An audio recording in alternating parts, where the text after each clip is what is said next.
Chapter 7.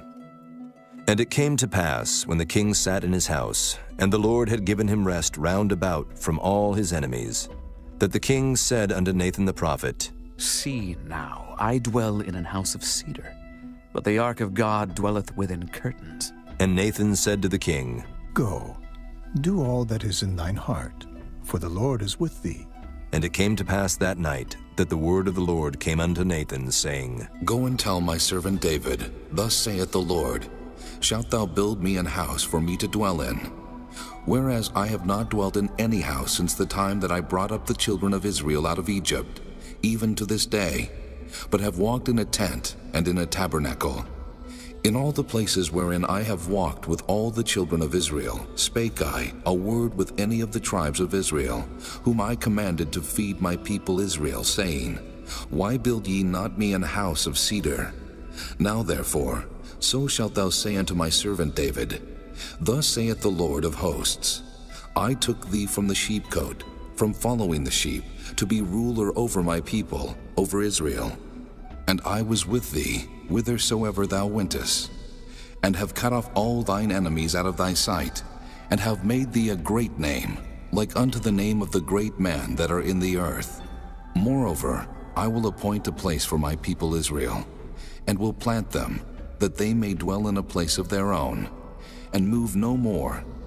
Neither shall the children of wickedness afflict them any more, as before time, and as since the time that I commanded judges to be over my people Israel, and have caused thee to rest from all thine enemies. Also the Lord telleth thee that he will make thee an house. And when thy days be fulfilled, and thou shalt sleep with thy fathers, I will set up thy seed after thee, which shall proceed out of thy bowels, and I will establish his kingdom.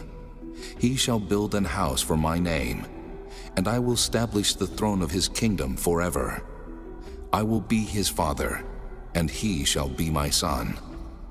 If he commit iniquity, I will chasten him with the rod of men, and with the stripes of the children of men. But my mercy shall not depart away from him, as I took it from Saul, whom I put away before thee. And thine house and thy kingdom shall be established forever before thee. Thy throne shall be established forever. According to all these words, and according to all this vision, so did Nathan speak unto David. Then went King David in, and sat before the Lord, and he said, Who am I, O Lord God? And what is my house that thou hast brought me hitherto? This was yet a small thing in thy sight, O Lord God. But thou hast spoken also of thy servant's house for a great while to come. And is this the manner of man, O Lord God? And what can David say more unto thee? For thou, Lord God, knowest thy servant. For thy word's sake, and according to thine own heart, hast thou done all these great things to make thy servant know them. Wherefore thou art great, O Lord God, for there is none like thee. Neither is there any God beside thee, according to all that we have heard with our ears.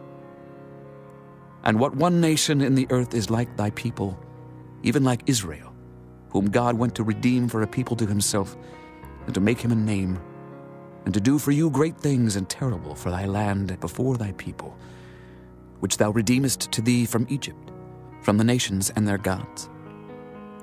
For thou hast confirmed to thyself thy people Israel to be a people unto thee forever. And thou, Lord, art become their God. And now, O Lord God, the word that thou hast spoken concerning thy servant and concerning his house, establish it forever, and do as thou hast said. And let thy name be magnified forever, saying, The Lord of hosts is the God over Israel. And let the house of thy servant David be established before thee. For thou, O Lord of hosts, God of Israel, hast revealed to thy servant, saying, I will build thee an house. Therefore hath thy servant found in his heart to pray this prayer unto thee. And now, O Lord God, thou art that God, and thy words be true, and thou hast promised this goodness unto thy servant. Therefore now let it please thee to bless the house of thy servant, that it may continue forever before thee. For thou, O Lord God, hast spoken it. and with thy blessing, let the house of thy servant be blessed forever.